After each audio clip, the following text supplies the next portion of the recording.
Bonjour à tous, au micro Charles Markovitch, comptable et fiscaliste de Cosmasters. Aujourd'hui, ce 8 mai 2020, je voudrais vous parler de l'arrêté royal numéro 15 qui concerne les mesures de protection des entreprises contre une faillite pendant la crise du coronavirus.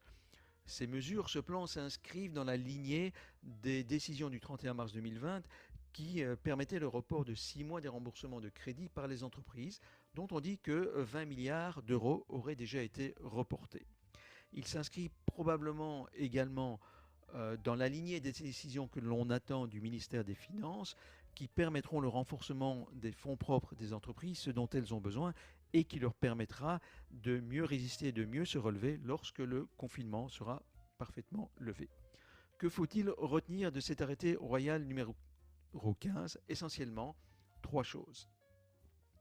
Tout d'abord que les entreprises bénéficient d'une protection jusqu'au 17 mai, dans la mesure où elles n'avaient pas de problème financier à la date du 18 mars. Ces mesures visent donc les entreprises en bonne santé. Du 24 avril au 17 mai, aucune saisie ne peut être exécutée à l'encontre d'une entreprise, même s'il s'agit de dettes qui étaient reprises dans un plan de réorganisation judiciaire, une PRJ. Sachez aussi que les délais de paiement des PRJ sont prolongés d'une durée égale à celle de la suspension, donc en gros un petit mois. Mais cette mesure anti-saisie ne s'applique pas aux biens immobiliers de l'entreprise. La deuxième chose qu'il faut retenir, c'est que les entreprises ne peuvent pas être déclarées en faillite sur citation ou être dissoutes judiciairement pendant la période dont on a parlé. On ne peut donc pas mettre une entreprise en faillite et on ne peut pas l'empêcher de fonctionner complètement. Enfin, il faut savoir que les contrats qui ont été conclus avant la période du 24 avril 2020 ne peuvent pas être résolus unilatéralement ou par voie judiciaire. Mais attention, ça ne veut pas dire que toute entreprise est nécessairement, obligatoirement, automatiquement, complètement sécurisée et protégée.